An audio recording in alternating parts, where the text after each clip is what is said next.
everyone.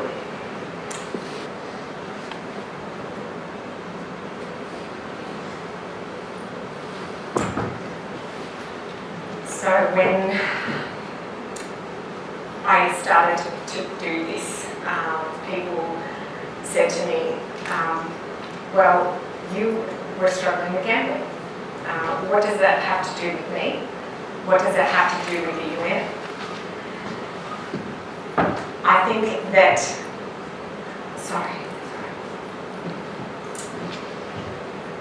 loneliness and isolation and human struggles impacts our society in devastating ways. We experience crime, violence, addiction, mental health struggles, suicide.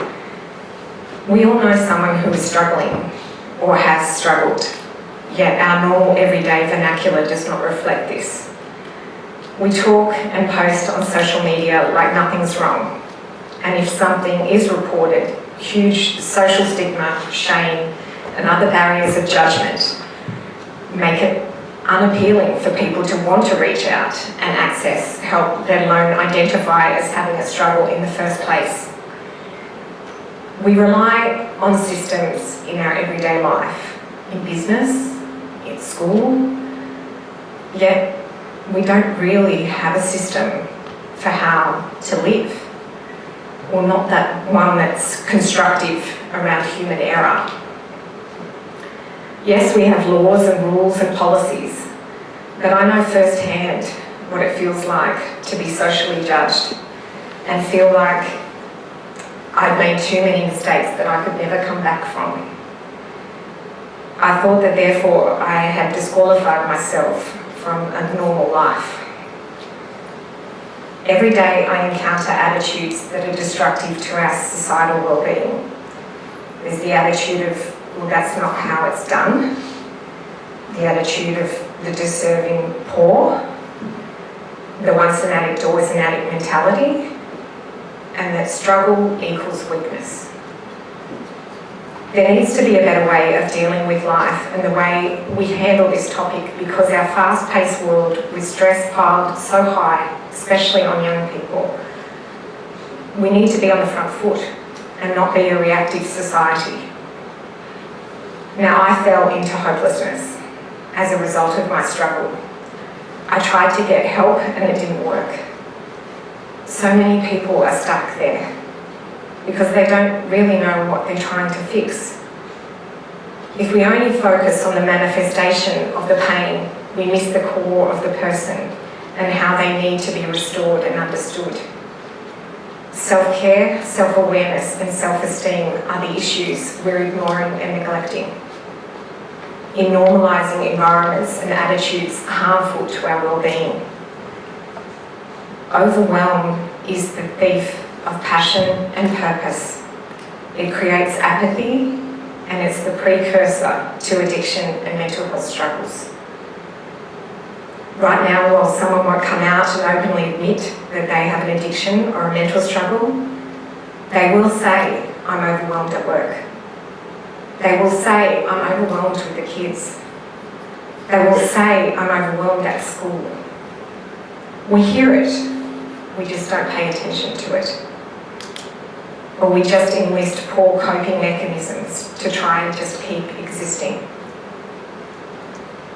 You've heard tonight why the SDGs were developed, and when I found out about them on my trip to the UN in New York, I was so moved to act in this space because I guess I've moved backwards from the source of pain to try and understand all sides and where gaps are and why people keep falling through them.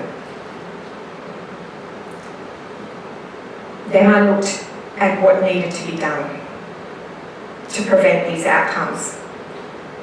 Goal number 3 stood out to me. It's so vitally important to get this right, because if we don't help equip people better, the other goals simply won't matter, because no one cares where their stuff is made or how many people are dying if they're drowning in overwhelm. The Sustainable Development Goal website lists Globally, suicide is the second leading cause of death among people aged 15 to 29. There is so much science pulled together to create Awake. It draws on neuroscience, behavioural science, psychology, biology, and of course hope. Awareness is so vital. Just last week, Forbes magazine wrote a quote saying that only 15% of people are self-aware. Personal and identity crisis is a huge source of human pain due to the lack of emotional and personal intelligence that was just simply missing from our education. Until this narrative shifts, stigma will remain because things left unsaid and undone don't go away. They just manifest in other ways. So why am I doing this? I learnt how to be comfortable with the discomfort of life. I had to, for my children.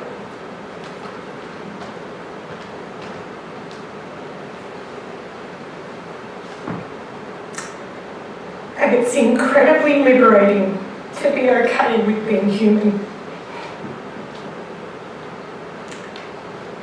But I thought during my struggle that this is how I will be forever.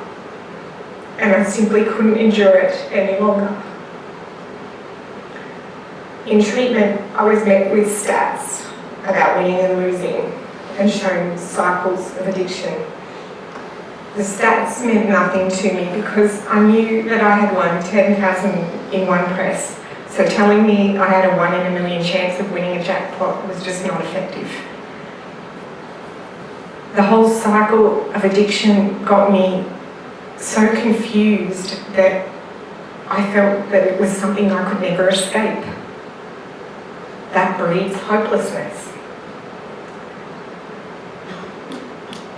I had, without realising, shifted my hope elsewhere. My hope rested in a win because I felt there was no hope to be had in the future that I had ruined. So talking about things that no one wants to talk about is interesting. It yields incredible results. I'm currently on iView at the moment on the ABC show You Can't Ask That, an episode on gambling addiction. People message me daily thanking me for my vulnerability. But as I said to 300 Year 7s last year, why is talking about what you're feeling an act of bravery? It's ridiculous and it has to change. So what I observed from my research, I attended conferences on addiction, and the tiny percentage of lived experience represented means it's largely led by hypothesis, ego, and people's own agendas. In Auckland, I connected with an incredible Maori woman who is making an impact in the lived experience space. And they have a beautiful saying, which I won't attempt, but it means, without us, it's nothing about us.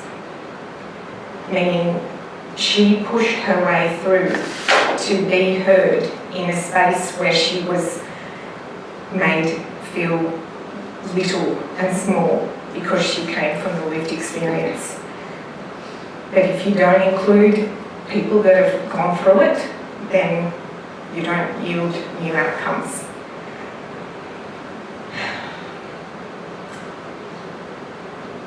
The first conference I attended, I was mind blown that the things that they were talking about had little to no relevance on changing outcomes. And the conclusions that they came up with, I'd already instinctually come up with without a PhD. So I was just mind blown. We're denying ourselves vital knowledge on a daily basis by not sharing our stories, our struggles, without the opportunity to try and put words to what's going on inside us, either verbally or non-verbally, by talking or journaling. we aren't able to process or move forward from things that weigh us down.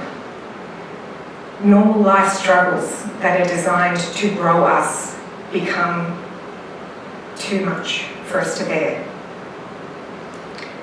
We are not meant to stay the same and stagnate, either in the routine of life or the oppression of recovery.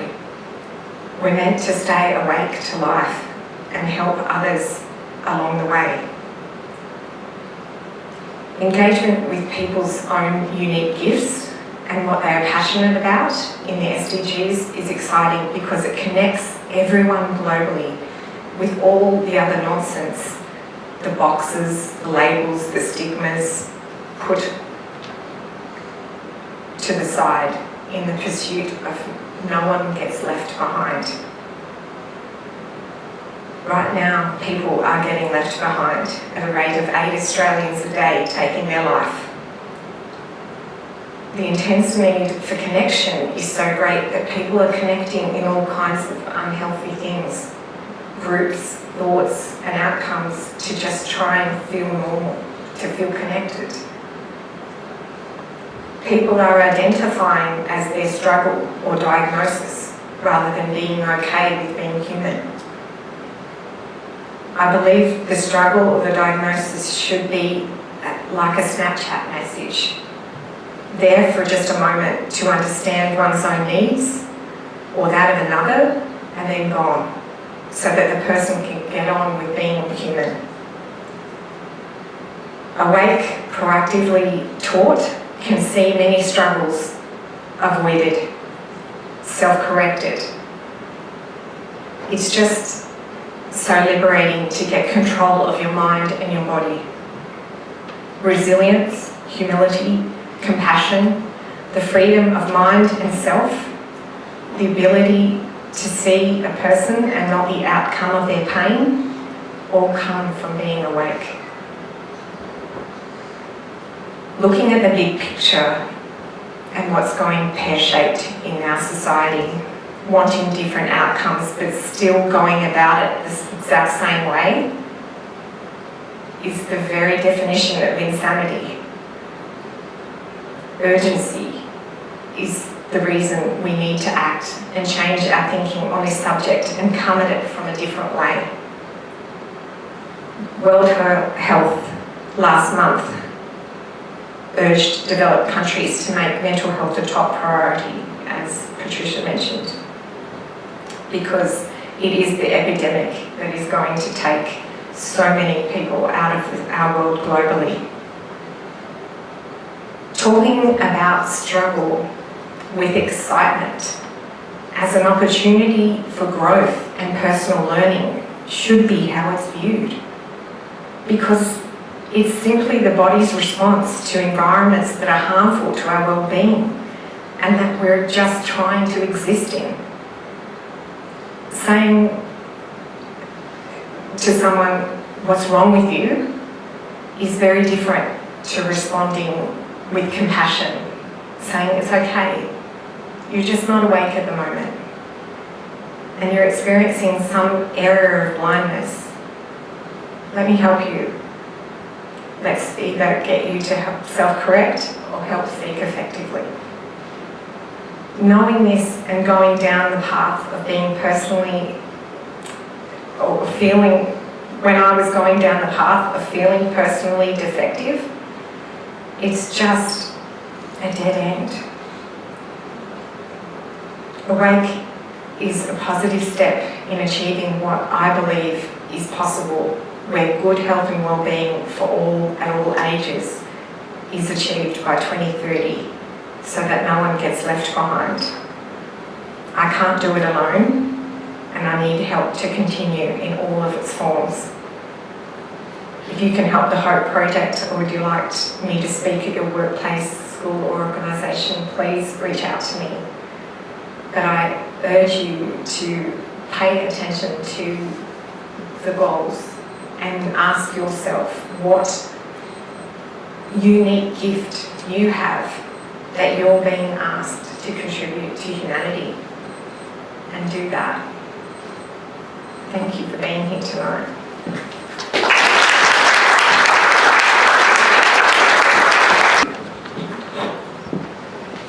your interview. Running a little bit over time, but it's time now for our panel discussion, and hopefully I'm sure many of you have lots of questions.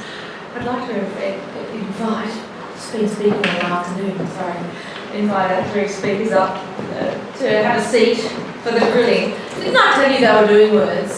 Exactly what was described. I'll be coming around with a microphone. If you'd like to hold up your hand if you have a question. Is there one up there? I can't see. I'd like to start. Was there a question? I didn't see a hand. No. I'm going to row with this. So don't hold it, got to row over. Kate, you say it's the conversation that has to be started in the first place. Yes. How do you start that conversation for anyone going today to ask for that help or to ask if someone needs help? People ask me all that all the time, and I think if you want to try and engage in that conversation, you have to lead with your own vulnerability, and that just creates this pathway for real connection, for honest conversation. And so, yeah, instead of saying to someone that you know is struggling, what's wrong with you, talk about what you've experienced, talk about, once I got through to somebody that I love through talking, about an experience I had with the person that I was helping, and not directing the conversation to that person at all, but saying, just talking about this whole other discussion. And then it was just non-threatening, because she could just absorb this information without having to, put herself out there and identify what was going on. But she just sat there on my every word and hearing about how I dealt with it with another person, and so that can be helpful.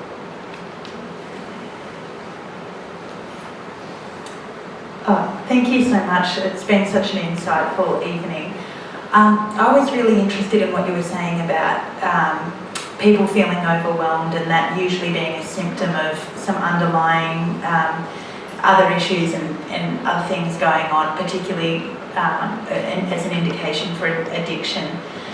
I just wanted to hear your thoughts on our current lifestyle, the work-life imbalance, people not switching off from phones, workloads increasing, people feeling or finding it difficult to detach from paid work, and all of those issues which just feel so insurmountable and quite frankly overwhelming. Yeah.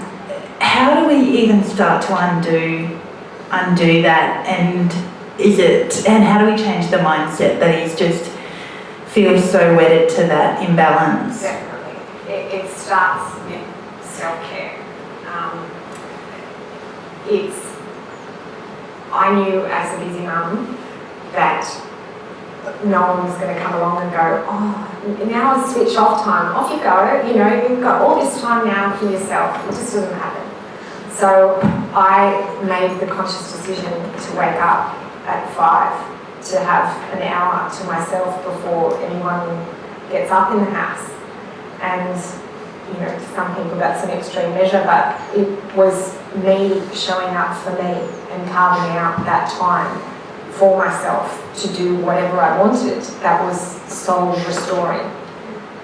It wasn't I got up an hour so I could sit on my laptop and be overwhelmed. It was so I went to the gym or I went for a walk or I did something that made sense to me, that filled me back up. And when you do that on a daily basis, you create this reserve so that when the normal stress of life happens, you're not in a heightened emotional state. You're calm and you can see it for what it is and act intentionally instead of being so worked up that you're just reactive all the time to every situation. Does that make sense? You spoke of journaling as well as talking openly. The three of you employed, because you are three very busy women. How do the other two of you cope with overwhelm? Because I think it's a modern day problem, and it's a big part of what we need to address. Definitely. I think for me, I was much easier, I found working much easier to work out where I needed to be at any particular time than now doing what I do, which might be, I chair a number of not-for-profits and charities, but I also help a lot of people, and I go and do lots of talking, and I have diary malfunctions. It's just, I blame my age. It really is hard. But I think I get a lot of enjoyment out of what I do, and that takes a lot of that stress away.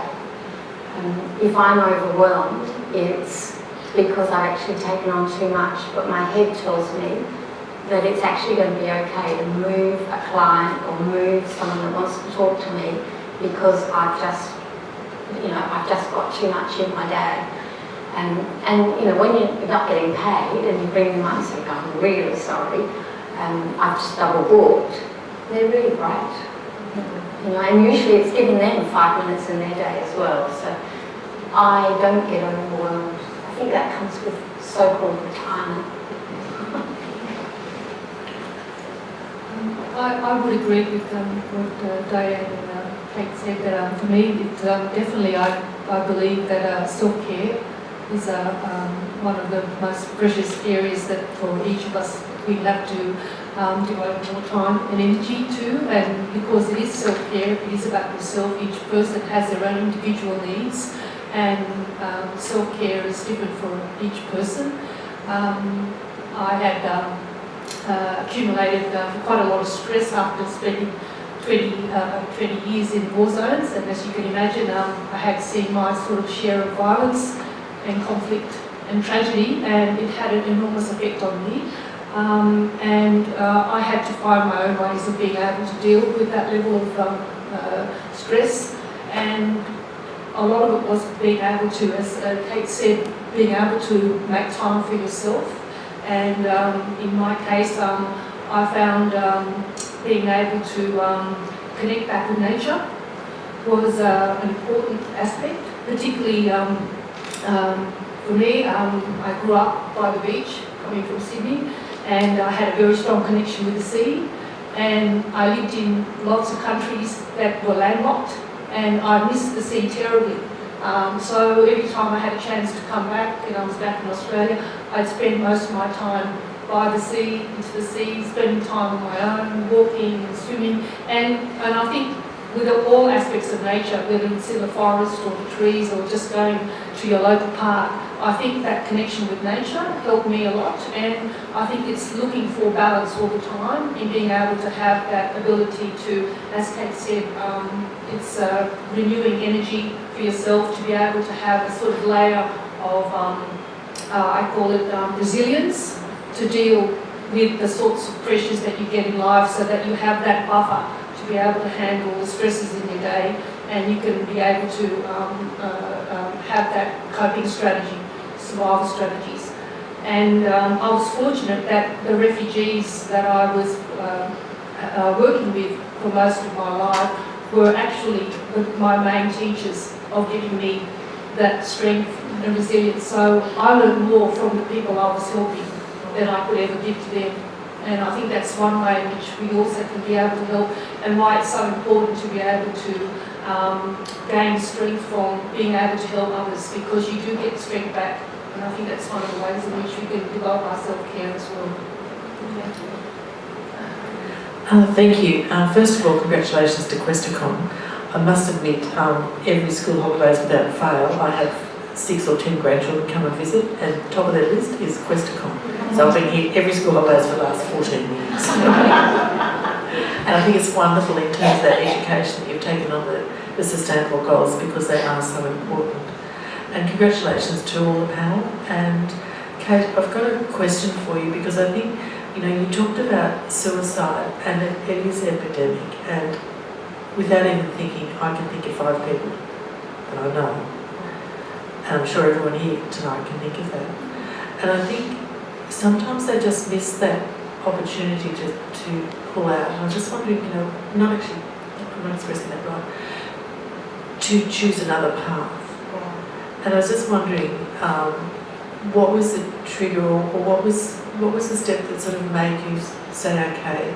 And you did mention the children, and they are really important, obviously. And I think that sometimes people miss that. But I was just wondering, how you I guess went a long way down one track and then changed, and what enabled you to do that? And you talked about resilience.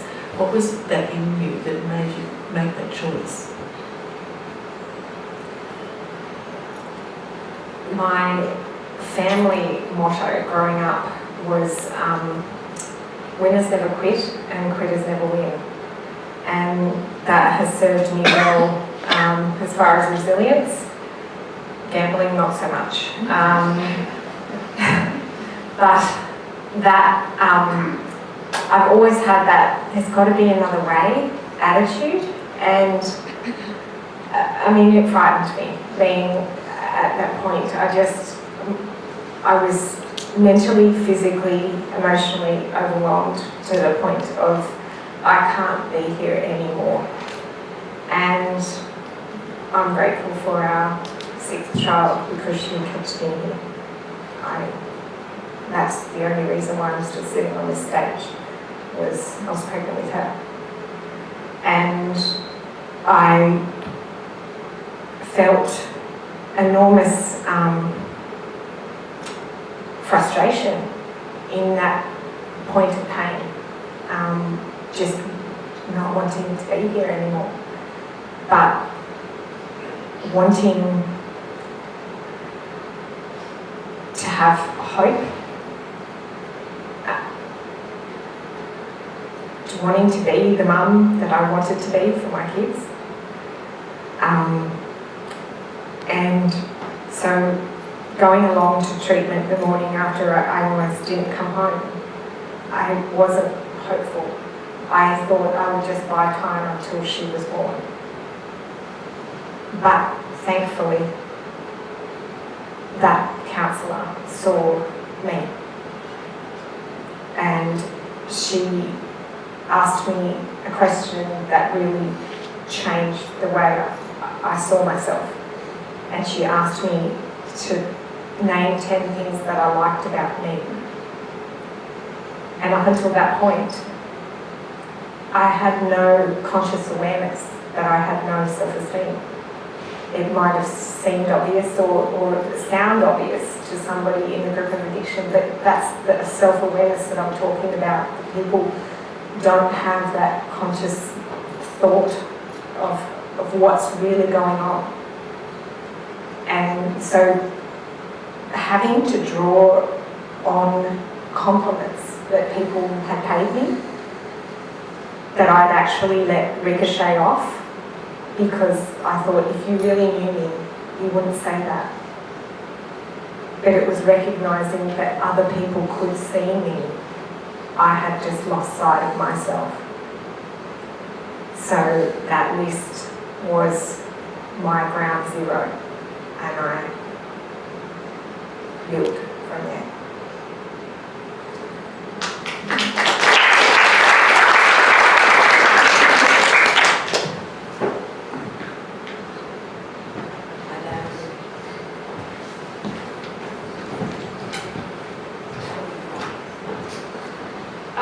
As a 15-year-old going through high school, I hear of many problems at schools, and schools, although they may seem like they're doing very well, they're not in that right head state. I've heard in the last 2 days, one of my friends is doing self-harm. Another friend of mine was thinking about committing suicide. Schools are not in the right state of mind.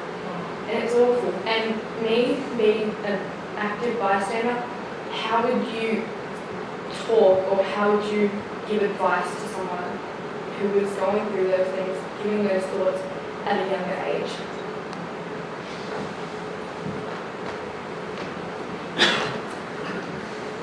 It is overwhelming. I know. I get all the time from mums concerned about their kids, male and female. I mean, struggle crosses all borders.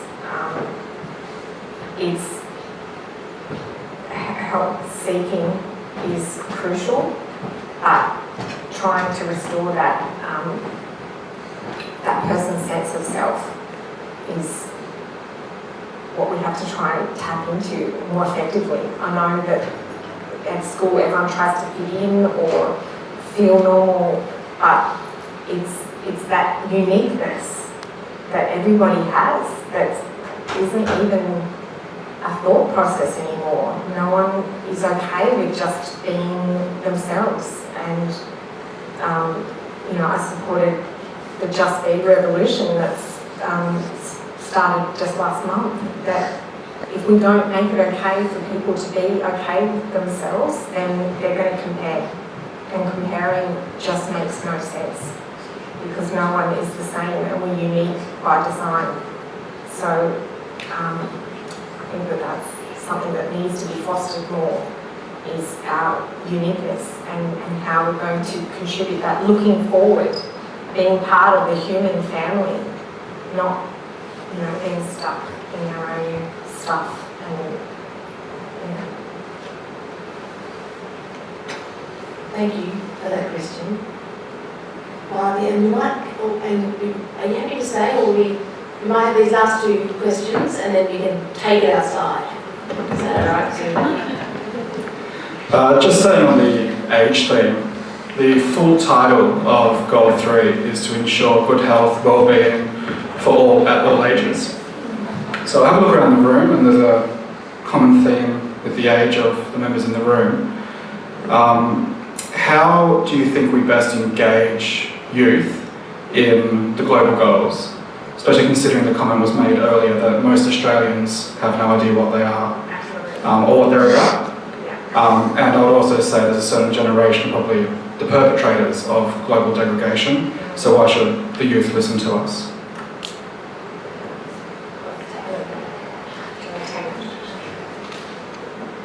I think we've got to start putting the young people in the driving seat by maybe perhaps, how can I say, putting them here where I'm sitting and being able to listen to them. So in a normal sort of gathering like this, we would definitely have a young person sitting here and for us to listen to them, because it's just as much about listening to their ideas and being able to also realise that they also have solutions to their issues, and we need to give them that space and to give them that voice. So it's taking the time to actually listen to them and giving them the space and the voice to be able to say, yes, I have an idea, and I think that's what to me is quite exciting about the Sustainable Development Goals, because it is very much about wanting to make sure that the youth are engaged in the environment. And Graham was speaking earlier, the focus is so much on wanting to make sure that the youth are participating. The whole theme of Sustainable Development Goals is to leave no one behind. That's a critical principle behind, and that we want to have a culture of inclusiveness to make sure that no one is left behind. And that's the reason why it's very important that the youth are engaged and they're in the driving seat, being able to be part of these goals, because it requires intergenerational effort.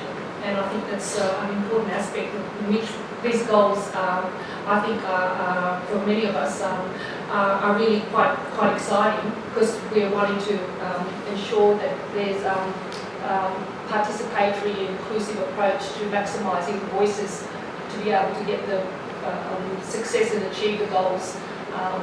And I think also for me, I also feel that the young people have also got some absolutely creative, innovative ideas, which we really need to listen to, and it's about time that we do give them that platform. And I'd just like to also acknowledge Christine. She's come all the way from Western Australia tonight, and she's and her partner Liz are taking Awake into WA, into youth and schools so that it can be trialled and implemented, because that's something I couldn't, it's really hard to break through. There's that attitude of, oh no, we've got this, it's all right, we've got policies for that. Oh yeah, there's a book, yeah, we've got that dealt with. And that's not what's really happening. And it's really, really hard sometimes to penetrate the bureaucracy. But thank you, Christine, for making the trek.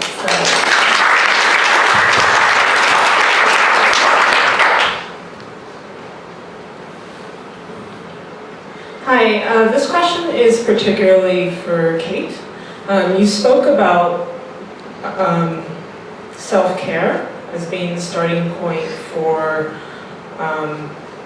mental well-being. And I wanted to know two things. First of all, with the organizations that you've worked with, particularly public service or companies, do you think or have you experienced that they're willing to adopt and implement the concepts of embracing people's uniqueness in work environments that are traditionally stoic and require their employees to conform to a particular standard and sort of oppress their individuality? Sorry. The other question to that is, and do you foresee that with goal number 3, the United Nations will perhaps maybe try to influence more policies around that to embrace uniqueness and also well-being of individuals? Well, I can't answer the UN part of it, but I think that there's a reason why I haven't given a presentation in the public service yet, but many people that have worked in the public service have come to my workshops. So it's that, there's still that mentality of leave your personal stuff at home. That's crazy. And yeah, so it's still lots of old attitudes that are very much alive and well. So it takes the body of people in those organisations to push for that change and to collectively be okay with being human. Because while there's pockets of shame and fear and stigma, then it has a place to live. But being open and honest and vulnerable is not a weakness. There's such freedom in it, and the depth of relationships that can be had is so vital. I know you make fun of me being like the party pooper at cocktail parties, but I love just having real conversations with people that I'm not afraid. Like, I'm not thinking, oh, what are they thinking about me, or are they gonna? I don't care. I'm alright with who I am. So.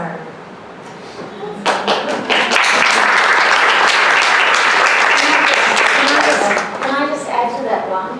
With a previous hat on as an executive coach, and I think governments still and private organisations still have executive coaches, it was the little way of organisations trying to either change someone or bring someone back into the fold. I would be asked to go and meet with someone who doesn't get on with everyone else in the office. And I would always say that I will meet with this person, but if they don't like me or they don't want to have a conversation with me, I'm not going to pursue it. It has to be an engaging conversation. And often, and I only had one where it just wasn't going to work out of hundreds, but often it was just sitting with a person who was across a coffee table and a cup of coffee that actually said, "You're listening to me." Nobody would listen. And what I learned from all of that, and some people would suddenly go, I'm a mediator as well, so you give them little insights and little triggers that they would say, I think my organisation is toxic, or I really don't fit, they're quite right. And it's okay to go. And so you know, if there's executive coaches here, I hope you're all asking the extra question about if you could be something different, would you?